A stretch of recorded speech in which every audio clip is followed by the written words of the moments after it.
This video is going to be talking about how a Congress round works.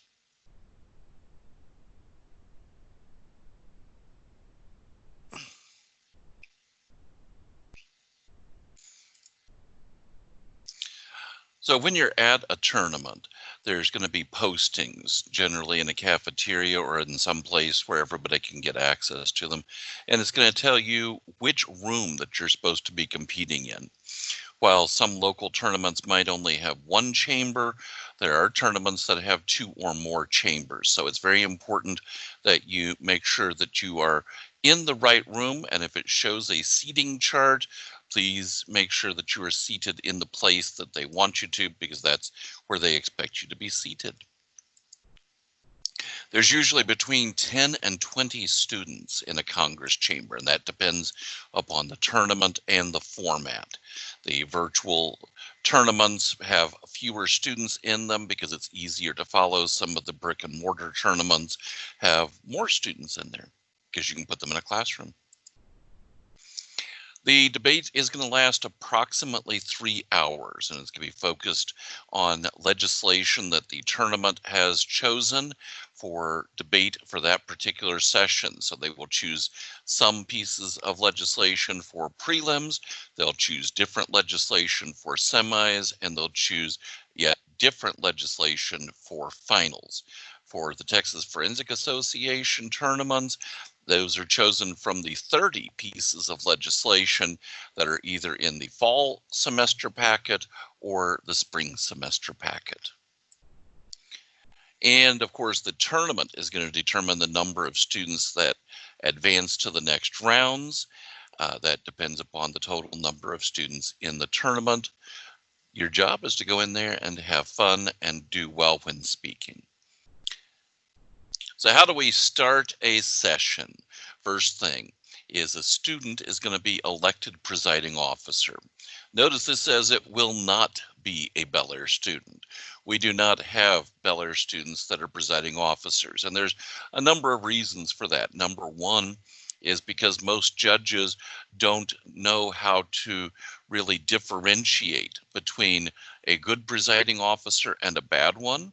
They also don't know how to differentiate between a presiding officer and a member of the chamber that's debating. So even though the presiding officer gets most of the time in the round, since they're in charge of calling on students and things like that, the debaters are the ones that are bringing the arguments, asking the questions, and they're the ones that are the easiest for the judges to evaluate and rank because they're doing similar things. Presiding officer is doing something different, and a lot of judges just simply don't know how to evaluate that. Students will choose a docket. So say, for example, we're using a TFA packet, and they're saying pieces 1 through 10 are going to be for this particular session.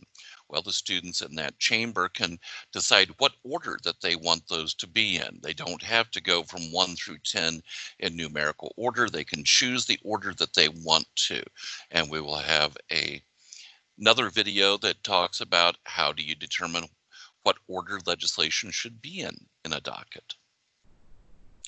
Debate will begin on the first piece of legislation that's in the docket, and at that point, it will continue going on afterwards. So what you're going to see right now is a Tournament of Champions semifinal round. Now, normally, students nominate the presiding officer, and then there's a vote of students, and there's one student that's going to end up being the presiding officer. Because this is an elimination round at the Tournament of Champions, they've already determined the 2 people that will be serving as the presiding officers for the first session and the second session based off of how they did in prelims. And you're going to see the parliamentarian put their names in a hat and draw one out, and that person will be the presiding officer for the first session, followed by the other one being the presiding officer for the second. In this round, you're going to see both of them serving. So the parliamentarian is going to end up choosing it. So here's an example of how we start a session? Well, it is currently 11:04 a.m. Eastern time, so I'm going to call this session to order. I'm not going to take a motion regarding presiding officer nominations. Instead, I've written down on a sheet of paper your two presiding officer candidates. The first one is Emily Donaldson, and I'm going to put that into this empty hat right here. Your second candidate is Aryan Rajan. I've got their name written down. I'm also going to put that into this hat. I'm going to randomly draw whoever is going to be the presiding officer for the first session. The other candidate will be the presiding officer for the second session. Are there any questions? Okay, I've been mixing it up in this hat. So your first presiding officer for today is Emily Donaldson. So I'm going to hand over the floor to Emily to continue. I'll be in the background. If you have any questions, feel free to ask. Okay, hi everyone. I'm really happy to preside for you today for the first session. My name is Emily Donaldson, as you guys know. Before I open the floor for any docket nominations, I'm going to go over some of my procedures and background as to how this round will run. So first, I go off of NSDA procedures for both speaking and questioning reinforced in the TOC packet. So for speaking, I have designated time cards that you will receive at different points in your speech. When you reach 2 minutes, you will see this card held up to the screen. The same for 2 minutes and 30 seconds, then 2 minutes and 55 seconds, and 3 minutes. At 3 minutes and 5 seconds, I will put my hand up like this, which will emphasize that you have reached that time. As you proceed to near 3 minutes and 10 seconds, I will drop each one of my fingers to count down the seconds, and I will have a fist at 3 minutes and 10 seconds to emphasize your need to stop. In the TOC packet, your grace period extends to 3 minutes and 10 seconds and nothing beyond that. To make sure everyone in today's round gets equal speaking time, it's essential that we abide by that. Now, for questioning, I do this a little bit differently. I don't use time cards because I think it's difficult to identify the difference between 20 seconds and 30 seconds in the middle of a period. So I will hold my finger up for 20 seconds, and I will hold my fist for 30 seconds. When you reach 30 seconds, there will be no more back and forth, and I will immediately call on another questioner. Are there any questions for me before we begin? Senator I'm sorry, I can't see your name. Smith. Thank you. So I know that there's a cap on the amount of speeches that every participant can have in finals. Does a cap exist in semifinals? Right, so the way that the round is intended to run is that it's 2.5 hours from the time we start. I will do everything we can to make sure everyone has at least 2 speeches in this round. With the number of participants, that is our goal. No one should be able to have 3. That's not going to work within the time requirements. Also, additionally, in terms of prefacing, there's no specific procedure for that in the TOC or NSDA guidelines. However, if you're bringing up irrelevant information in other people's speeches, I think that looks bad for everyone. So I would advise that we don't do that. Are there any other questions? Senator Farage. You're on mute. Sorry, usually pressing my spacebar works to undo that. Do you want us to use the raise hand function to call on for like questioning or any of that, or are you going to notice our placards? Yeah, so I was just about to describe that. So for questioning, I will say raise your placards to the screen, and everyone who wants to have a question will raise their placard. For a point of personal privilege, you will use the clap reaction in the Zoom function call. That way we don't have to stop the entire session for a point of personal privilege. If you need to use it, go ahead and take it. Okay, thank you so much. Speeches, by the way, raise your placard to the screen. Are there any other questions for me? Seeing none, I now entertain motions for docket nominations. Senator Khan. I move to nominate docket A, which reads SF1B, SF1C, SF1A. Are there any other docket nominations on the floor? Senator Zhao, did you have one? Sorry, I was going to motion to close the floor. Okay, Senator Zhao, motion to close the floor. Any seconds? Second. Any opposed?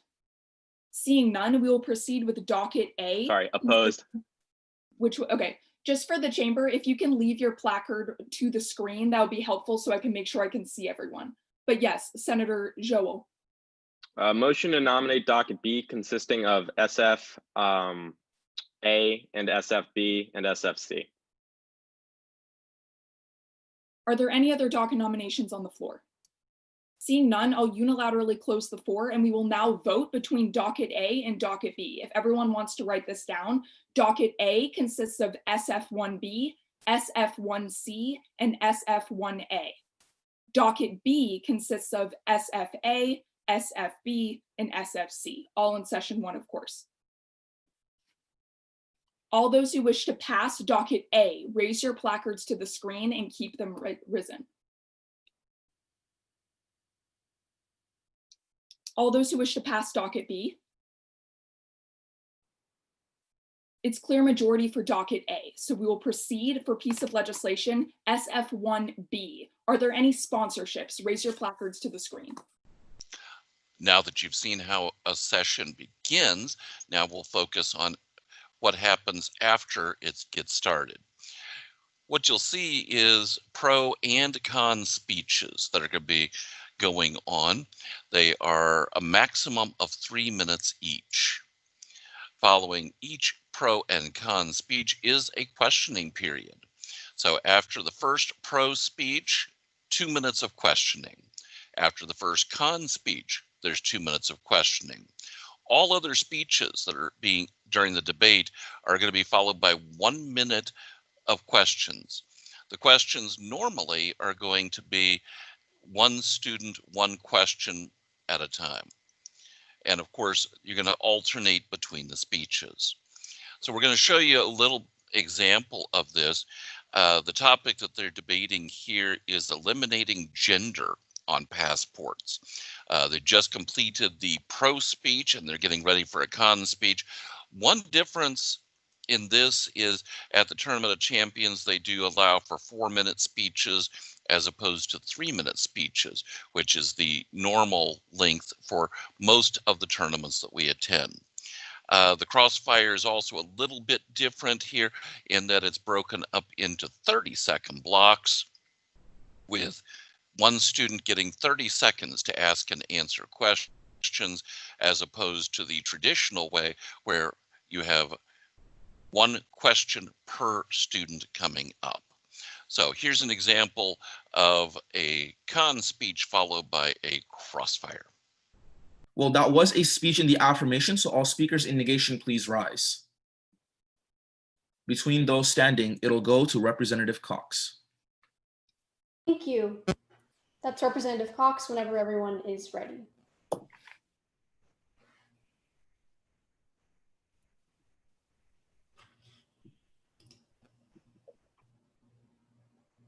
Awesome.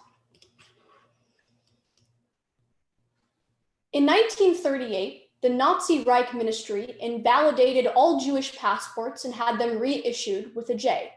7 years later, the Nazis killed more than 11 million Jews. If I've learned anything in this Congress, it's that we rarely listen to history while preaching about our future. I beg you to listen to our past. First, fail today's legislation because it puts a target on non-binary Americans. By collecting the identity of those who identify as X, today's legislation marks them the most vulnerable to be exploited for bigoted political gain. The US State Department Privacy Impact Assessment, accessed this month, discloses that all passport application information is immediately available to the State Department's online peer network. Esquire magazine, August 30th, 2018, details the increasing recent instances where US passports issued to Hispanic citizens of South Texas were singled out based on application information and confiscated by the Trump administration without due process for the reason that they alleged that the midwife birth certificates were unreliable. Unfortunately, though, using passports to feed red meat to one's fanatical base and persecute those is nothing new. Cynthia Brown, in her 1983 book, Americans Watch, details how tens of thousands of opponents of the Chilean dictator Pinochet were forced into exile and their passport applications marked with an L so the secret police could identify them and keep tabs on them. Having the same gender X on everyone's passport is fine. In fact, I agree with that. But putting an X on one's application can mean something completely different. We fail today's legislation because we live in extraordinary times when even American citizens are torn from their families and sacrificed at the altar of bigoted political expediency. Today's legislation opens that door, and after we pass, we have no way to close it. But second, you also fail today's legislation because you might be wondering, if not today's legislation, how do we solve the very real problem of discrimination that many Americans face today? Well, I propose that we just eliminate passport gender designations completely on the passport and on the application. Senator Farage is 100% correct when she says that in this high-tech age, gender is nearly obsolete for identification, and thus it produces no legitimate purposes. Reuters, March 9, 2020 reports that the Chinese firm Hanwang's widely used facial recognition system is 99.5% accurate. Actually, I agree with nearly all of Senator Zhao and Senator Farage's speeches, but when I ask them why you still have to choose gender on the application if it's not on the passport, they can't give me a clear answer. Senator Farage says that we need it for our records, but what use are those records if we don't need identification in the first place? We don't put race on passport applications to target racial minorities. We don't put religion on passport applications to target religious minorities. Why should we add a completely separate gender for our non-binary Americans to put a target on their back for the gender minorities? Fail today's legislation because the best policy is to eliminate it on both the passport and the application. The best policy is to just not ask. Today's legislation doesn't promote unity. In fact, it only furthers divisiveness. We fail today's legislation because we are debating a need rendered obsolete by technology, and all you do by passing today's legislation is repeat history. Look into the future. Don't repeat the past. Fail. Thank you, Representative, for that speech of 4 minutes and 9 seconds. All questioners, please rise. Between those standing, it'll first go to Representative Farage. Hi, Senator. What's the intent of this legislation? I would say that it is to help our non-binary Americans. Yeah, but the title literally says we're eliminating the use of gender on passports, right? I don't identify a legislation based on the title. I do it based on... Okay, sure. But if we were to just propose an amendment to take out that section 2, would that change the intent of the legislation? I don't think it would. So why don't we just do that? Sure, I'll do it after Cool. Representative Mazumdar. Hi, Senator Cox. So if in the status quo, the government knows your gender somehow, whether it's through your birth certificate or driver's license, why is Section 2A unique? Because it's not that they're going to like separate like a female from a male. It's that we're putting a target on the back of our non-binary Americans. But we're doing that on state documentation all across the country. So how is Section 2A doing anything? No, on state documentation, you either choose male or female. I'm saying that you're adding a completely new... All right, thank you, representatives. You may now take your placards and, or will not be seated, I guess be muted. So now you have an idea of what debate during a session looks like. When you get to the end of a session, it can usually finish in one of two ways. Either time runs out on a session, in which case there's no more time to debate legislation and you bring the session to a close, or debate on a piece of legislation is over and there's simply not enough time to start debate on the next piece of legislation. This might happen when you finish a piece of legislation and there's only, say, 10 or 15 minutes left in a session. That's really not adequate time to start debate on the next topic. When the round is over, your judges are going to review their ballots and decide which student that they thought was very best in the round. They're going to get ranked number 1. The next best one is going to be ranked number 2, and so on. So sometimes they only rank the top 8 students, and sometimes they rank every single student that was in the chamber. That just depends on the designation of the judge, whether they are judge or a parliamentarian. Ranks for prelims are going to advance students to the semifinals round. ranks for semifinals advance students to finals, and ranks in the final round determine final placing. So to bring this to a close, it's really quality over quantity. The student with the most speeches is not the one that's guaranteed to win. It's quality of speeches. Now, if you can give 2 or 3 quality speeches and others have given only 1 or 2, well, then you've got both things working for you, both quality and quantity. But several mediocre speeches does not go over as well with judges as a couple of high quality speeches. Be active throughout the round. That means at the beginning of the round, the middle of the round, and the end of the round. So just doing 1 or 2 things over a 3-hour period is probably not enough for a judge to remember you. You need to be active throughout the round. And one way that you can be active is to ask plenty of questions.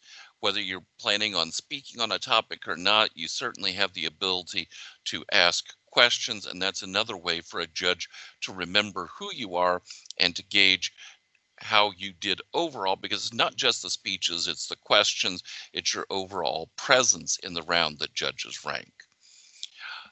That's kind of an overview of how a Congress session works.